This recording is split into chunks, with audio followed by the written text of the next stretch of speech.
Hi everyone, welcome back to our channel bless with a new life. आज की video बहुत ही informative है, जिसको बिना स्किप किए अगर आप देख लोगे तो जिन लोगों का भी मेहंदी लगाते वक्त हाथ कांपता है या फिर काम में फिनिशिंग नहीं आती है या फिर बेसिक पता ही नहीं है कि क्या होता है, तो उन सबको बहुत ही मदद मिलने वाला है। तो अगर आपके हाथ कांपते हैं मेहंदी लगाते हैं तो आप सिंपल सा क्या कर सकते हो कि अपने हाथ के नीचे, यानी कि अगर आप राइट हैंड से मेहंदी लगाते हो तो लेफ़्ट हैंड को, अगर लेफ़्ट हैंड से मेहंदी लगाते हो तो राइट हैंड को अपने मेहंदी वाले हाथ के नीचे लेफ़्ट हैंड को रखना है और फिर आप इसको सपोर्ट देते हुए अपना काम कर सकते हो। लेकिन अगर ऐसे आपको अनकंफर्टेबल भी महसूस हो सकता है तो बस करना क्या है, अपने लेफ़्ट हैंड को उल्टा रख कर, यानी कि आपको जहाँ पे आप मेहंदी बना रहे हो उस तरफ आपको रख कर उसके ऊपर आपको राइट हैंड को रखना है और फिर आप काम कर सकते हो। ये कंफर्टेबल रहता है, लेकिन धीरे धीरे जब आप प्रैक्टिस अच्छे से करने लगोगे तो आपको हैंड भी रखने की ज़रूरत नहीं पड़ेगी, क्योंकि जब हम ऐसे हाथ रखते हैं तो हमारा सपोर्ट, हमारे बॉडी का सपोर्ट हमारे अपोजिट हैंड पे आ जाता है, तो हम मेहंदी अच्छे से कर पाते हैं। तो यहाँ पे मैंने कुछ बेसिक से यहाँ पे कुछ एलिमेंट्स लिखे हैं जहाँ पर आप इन सब चीज़ों को प्रैक्टिस करके अपने काम में बहुत अच्छी से फिनिशिंग ला सकते हो। जैसे लाइंस हो गए, चेक्स हो गए, फ्रिल हो गया, कुछ ऐसे फिलिंग एलिमेंट्स हो गए। तो इन सब चीज़ों को अगर आप अच्छे से फॉलो करोगे तो अपने काम में फिनिशिंग के साथ साथ, अपने काम में अच्छी क्वालिटी के साथ साथ आप क्या कर सकते हो कि अपने मेहंदी प्रैक्टिस के लिए भी बहुत अच्छे से अपने आप को प्रिपेयर कर सकते हो, ताकि आप भी एक प्रोफेशनल मेहंदी आर्टिस्ट की तरह अपने काम को अच्छे से कर सको। ठीक है, तो बिना स्किप किए हुए आज के काम को देखेंगे। तो सबसे पहले आता है लाइंस। लाइंस बहुत इंपॉर्टेंट है गाइस। लोगों को लगता है लाइंस बनाना बहुत इजी है, बट वो इतनी इजी नहीं है जितना आपको लगता है। आप जब लाइंस बनाते हो तो कभी ऐसा होता है कि आपने रेफरेंस लाइन लिया लेकिन वही लाइन सीधी नहीं होती है, ठीक है। या फिर कभी लाइन लेने से क्या होता है कि लाइन के पहले ही आपको डॉट जैसा देखने को मिलता है, कहीं लाइन टूट जाती है, कहीं लाइन मोटी लगती है, कहीं लाइन पतली है। तो ऐसा इसलिए होता है क्योंकि जो आपकी स्पीड होती है मेहंदी लगाने की, उससे आपके जो मेहंदी के कोन के ऊपर प्रेशर देते हो वो इक्वल नहीं होता है, वो यानी कि एक जैसा नहीं होता है, इसलिए ये सारी प्रॉब्लम्स होती है। तो आपको अपने स्पीड के साथ अगर मेहंदी की प्रेशर भी सेम ही रखोगे तो देखो मेरी मेहंदी में ना डॉट्स आएगी और ना ही कहीं से वो मोटा या पतला लगेगा। और अगर ये टूट भी जाता है तो आपको इस तरह से जॉइंट करना है कि आपके लाइंस ऐसे ना लगे कि यहाँ से टूट के फिर से जोड़े गए हैं, ठीक है। अगर यहाँ पे एक एग्जाम्पल के लिए देखा जाए तो जब हमें एक डार्क लाइन बनाना होता है तो सिंपल सा आप क्या कर सकते हो कि दो लाइन को आमने सामने बनाने के बाद उसको बीच से अच्छे से फिल कर दो, जहाँ पे आपको बहुत ही इजी और बहुत ही अच्छा एक फिनिशिंग मिल जाता है। लेकिन अगर आपने इस तरह से रेफरेंस लाइन लिया, ठीक है, लेकिन ना आपने ना अच्छे से उसको फिल ही नहीं किया, आपके नीचे के ना सरफेस वाले लाइन यानी रेफरेंस लाइन ना ऐसे दिख रहे हैं, तो that is not a correct way. तो आपको अपने काम में फिनिशिंग लाने के लिए अच्छे से उसको फिल भी करना आना चाहिए। ओके, ये सब बहुत ही बेसिक चीज़ होती है, लेकिन आपको लाइंस को ना हर एक एंगल से प्रैक्टिस करनी चाहिए ताकि आपके काम में ना आप कुछ भी डिज़ाइन बनाए तो आपको दिक्कत ना आए, ठीक है। ये सब प्रैक्टिस अगर आप घर बैठे हर रोज़ करते हो तो आपके काम में बहुत अच्छी क्वालिटी आ जाएगी। बस एक छोटा सा कोन बनाना है, एक पेपर ले लेना है एंड स्टार्ट योर प्रैक्टिस। इन सब के लिए आपको कोई भी आके मोटिवेट नहीं करेगा, बस आपको खुद से मन बनाकर आपको प्रैक्टिस करनी है, ठीक है। तो यहाँ पर हम अब देखेंगे नेक्स्ट पॉइंट जो है चेक्स डिज़ाइन, जो कि बहुत ही इजी होता है। तो जैसे कि पहला पॉइंट हमारा लाइंस था, तो इसमें भी बस एक ना लाइंस का ही खेल होता है, जो कि आप देखो यहाँ पर मैं एक बॉक्स बना रही हूँ।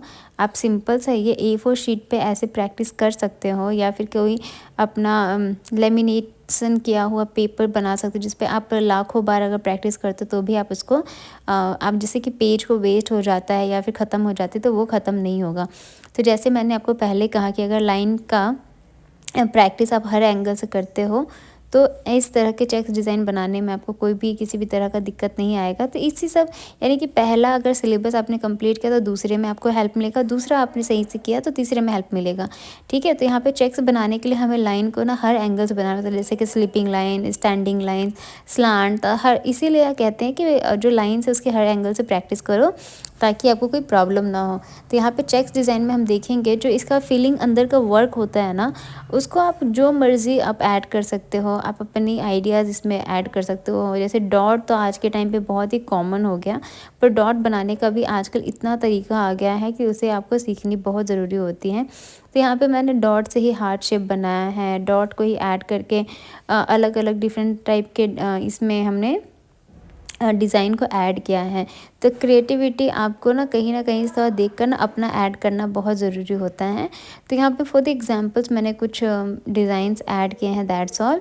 अगर आपको चेक्स डिज़ाइन में फुल डिटेल्स के साथ अगर काम सीखना है तो आप मुझे कमेंट कर सकते हो, ताकि मैं आपको बहुत ही यूनिक सा चेक डिज़ाइन बनाकर बताऊँ, वो भी फुल डिटेल्स के साथ। तो यहाँ पे हम नेक्स्ट पॉइंट पे चलेंगे अपना और देखेंगे कि आगे हमें क्या करना ज़्यादा ज़रूरी होता है। तो जैसे कि मैं ना गलती से ये जो फ्रिल ऊपर का टॉपिक जो था ना, मैंने नीचे बना दिया फॉर माय मिस्टेक। बट आप यहाँ पे मैं आपको समझाती हूँ। जो फ्रिल होता है स्कैलप्स भी कहते हैं, कई लोग उसे हम्प्स भी कहते हैं, ठीक है, स्मॉल सर्कल भी कहते हैं, हाफ सर्कल भी कहते हैं। तो लेकिन अगर आपको अच्छे से जानना है इसे क्या कहते हैं तो इसे फ्रिल, हम्प्स या स्कैलप्स कुछ भी कह सकते हो, जिसके लिए मैंने पहले एक लाइन बनाई है। और जिन्हें बिल्कुल भी नहीं आता स्कैलप्स बनाने, वो उस लाइन के नीचे एक छोटा पतला बिना इनविजिबल सा ना रेफरेंस लाइन लेकर उसके ऊपर आप अच्छे से इसे प्रैक्टिस करोगे ना, तो सारी की सारी आपकी डिज़ाइन इक्वल बनेगी। जैसे कि आप देख सकते हो एक रेफरेंस लाइन के वजह से हमारी लाइन में कितनी चेंजेस आ जाती हैं। तो ये जस्ट आपकी प्रैक्टिस पे ही ये डिपेंड करता है। जो कि यहाँ पे देखो मैं विदाउट रेफरेंस लाइन के अगर बनाती हूँ तो ये किस तरह दिखता है, और रेफरेंस लाइन लेकर बनाती हूँ तो इसमें कितना हमें अलग अलग तरह के फिनिशिंग देखने को मिलती है। तो यही होता है राइट वे में अगर आप प्रैक्टिस करोगे तो आपकी जो डे 1 से क्वालिटी काम में आना स्टार्ट हो जाता है। ओके, तो यहाँ पे मैं आपको पहले ही बता दी थी जैसे कि ये फ्रिलर ऊपर वाले टॉपिक का बनाना था, मैंने नीचे बना दिया, but that's okay, you guys very intelligent, आप समझ जाओगे। तो हम इसी में कुछ फ्रिल एलिमेंट्स भी देखेंगे कि किस तरह से उसे हम बनाते हैं। स्कैल्प्स का बहुत ही ज़्यादा महत्वपूर्ण होता है, बहुत ही इम्पोर्टेंस होती है मेहंदी में।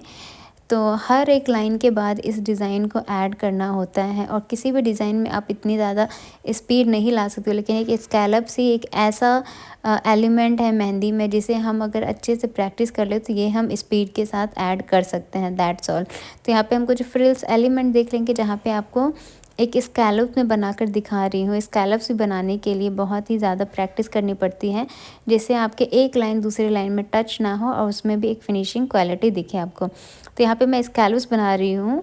स्कैलप्स के जो इस तरह के जो काम होते हैं ना, इसी से फिलिंग काम यानी कि फिलिंग एलिमेंट्स होता है, या फ्रिल एलिमेंट्स बोल सकते हैं आप उसे।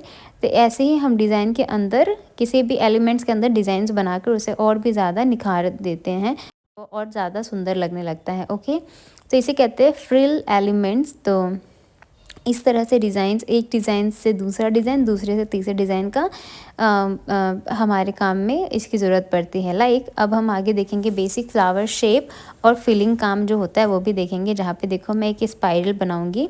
मेहंदी के इस वाले टॉपिक को ज़्यादा लंबा अगर करना चाहूँ तो बहुत घंटों का ये वीडियो बन सकता है, लेकिन मैं हर वीडियो को पार्ट वाइज करती हूँ ताकि आपको ज़्यादा टाइम भी ना देना पड़े और आपको समझ भी बहुत जल्दी आ जाए। तो हम कम से कम कोशिश मैं करती हूँ कि 10 मिनट से कम का ही समय दूँ, ताकि आपको वीडियो देखने में कोई दिक्कत ना हो। अदरवाइज़ ये टॉपिक इतने वास्ट होते हैं कि इसे कवर करना 10 मिनट्स में इट्स नॉट पॉसिबल, बट फिर भी मैं कोशिश करती हूँ। तो यहाँ पर जो मैंने स्पाइरल बनाया उस पर 4 लाइंस पहले ड्रॉ किया, फिर उसी को हमने रेफरेंस लेकर पूरे स्कैलप्स को तैयार किया, ताकि हमें आगे पीछे वाला वो सीन ना मिले और हमें हमारा जो हमारा डिज़ाइन है वो भी अच्छे से बनकर तैयार हो। अब एक मिस्टेक बहुत ज़्यादा देखने को मिलती है कि जो बिगनर्स होते हैं ना, इस तरह से मान लो एक जो हमारा सर्कल बनाते हैं, उसके बाद वो जब इस डिज़ाइन को बनाते हैं, जैसे कि मान लो फ्लावर क्रिएट कर दिया और उनको डार्क करना है, तो ये जो वे होता है ना वो गलत होता है। अगर मान लो आपने फ्लावर तो बहुत अच्छे से क्रिएट कर लिया एक दूसरे में टच करके, हाँ ये फ्लावर भी बनते हैं, लेकिन इस फ्लावर को आप ना फिल नहीं कर सकते हो। फिल करने का तरीका दूसरा होता है। लेकिन आप यहाँ पे एक चीज़ देखो कि लाइन से अगर हम फ्लावर बनाते हैं तो वो कितने अच्छे से इक्वल बनता है। अब मान लो ऐसे बनाकर आपने इसको डार्क कर दिया, तो ये ना डार्क आपने तो सारा ही कर दोगे, लेकिन सारा ही ना मर्ज हो जाएगा, ऐसा लगेगा ना कि ये फूल है, बिल्कुल भी समझ नहीं आएगा। तो ये रॉन्ग वे होता है। पर इसी डिज़ाइन को राइट वे में कैसे बनाते हैं वो हम देखेंगे। तो सबसे पहले आपको एक सर्कल बना लेना है। सर्कल के बाहर आपको ना 2 लाइंस में यहाँ पर लाइन को क्रिएट करना है, ठीक है। जब आप इस तरह से इक्वली आप लाइंस बनाकर तैयार कर लोगे, तो एक फ्लावर का पेटल दूसरे लाइन पे, फिर दूसरे फ्लावर का पेटल तीसरे लाइन पे, ऐसे करके अगर आप बनाओगे और फिर जाकर आप अगर डार्क वर्क करते हो, तो आपके फ्लावर का जो डार्क वर्क है वो एक दूसरे से मर्ज नहीं होता और बहुत अच्छे से वो खिलकर दिखता है, ठीक है। ऐसे ऐसे फ्लावर्स अगर आप बनाओगे तो आपके काम में पहले दिन से ही क्वालिटी और फिनिशिंग दोनों आनी स्टार्ट हो जाएगी। फिर इसके अंदर आप चाहो तो लाइन बनाकर यानी सर्कल बनाकर इसके अंदर कोई भी बेसिक से एलिमेंट्स ऐड कर सकते हो, जो कि देखने में बहुत सुंदर लगता है। तो ये राइट वे है और रॉन्ग वे तो आपने देख ही लिया कैसे होता है, ठीक है। तो अब हम एक देखेंगे और बेसिक फ्लावर जो होते हैं, बेसिक डिज़ाइन से फिलिंग हम कैसे करते हैं। यहाँ पे मैं बस एक डिज़ाइन बनाकर दिखा देती हूँ, अदरवाइज़ हम और फुल डिटेल्स में फिलिंग वर्क वाला भी काम देखेंगे, सो डोंट टू वरी।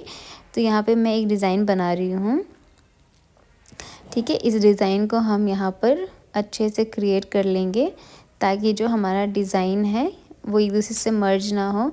फिर हम इसको अच्छे से फिल करेंगे कि किस तरह से हम फिल करते हैं तो हमारे काम में वो फिनिशिंग दिखती है। और काम इस तरह के फिलिंग वर्क में हमें क्या ध्यान देना है वो भी हम देखेंगे। यहाँ पर देख सकते हो कि जो हमारा आउटलाइन है वो हल्का सा डार्क है, लेकिन जब हम इनर वर्क करेंगे ना वो बहुत ही लाइट रहेगा, क्योंकि जब हमारा आउटर लाइन डार्क होता है तो फिलिंग वर्क हम लाइट देते हैं तो ये बहुत अच्छा एक दूसरे को कॉम्प्लीमेंट देता है। फिर जब मेहंदी सूखने के बाद उसका कलर आता है ना वो बहुत ही ज़्यादा खूबसूरत लगता है। तो ये सब छोटी छोटी चीज़ों को अगर आप ध्यान देकर अगर अपनी मेहंदी में वर्क करना स्टार्ट करोगे तो आपके भी काम में बहुत अच्छी फिनिशिंग आने लगेगी। होप दिस वीडियो आपको बहुत अच्छी लगी हो, और अगर आपको अच्छी लगी है ये वीडियो तो प्लीज़ वीडियो को लाइक शेयर सब्सक्राइब कर लेना, चैनल को बेल घंटे को प्रेस कर लेना ताकि जो भी नई वीडियो आए तो आप तक अपडेट बहुत जल्दी पहुँच जाए, या फिर मैं जब भी लाइव आती हूँ तो आपके पास नोटिफिकेशन आने से आप उसको ज्वाइन कर सकते हो। Thank you for watching this video guys. मिलते हैं कल, तब तक के लिए bye guys. Like share subscribe.